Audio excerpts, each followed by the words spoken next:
கிராமத்தின் எல்லைக்கு வெளியே இருந்த அந்த பழைய வீடு யாரும் அணுகாத பேய் வீடு. முழுக்க மழை பொழிந்த அந்த இரவில் ராமு தன் பயணத்தை நிறுத்தி அந்த பழைய இருண்ட வீட்டில் ஒரு இரவு தங்க முடிவு செய்தான். வீட்டின் உள்ளே கால் வைத்த உடனே காற்றே நின்றது போல ஒரு மரண அமைதி.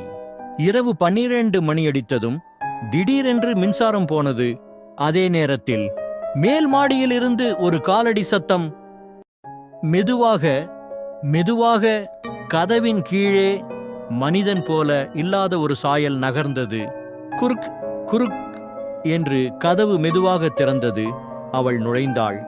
தலைவேறு திசையில் திரும்பி கண்கள் இல்லாத 2 கருப்பு ஓட்டைகள் மட்டும். அவள் இரட்டை குரலால் சொன்ன வார்த்தை, வெளியே போகக்கூடாது. பயமடங்காமல் ஓட முயன்ற ராமுவின் கால்களை அவளது குளிர்ந்த எலும்பு கைப்பிடித்தது. அவன் அலறிய அந்த நொடியில் வீடு முழுக்க இருள் சூழ்ந்தது. அடுத்த நாள் காலை வெளியே ராமுவின் லாரி மட்டும் நின்றிருந்தது.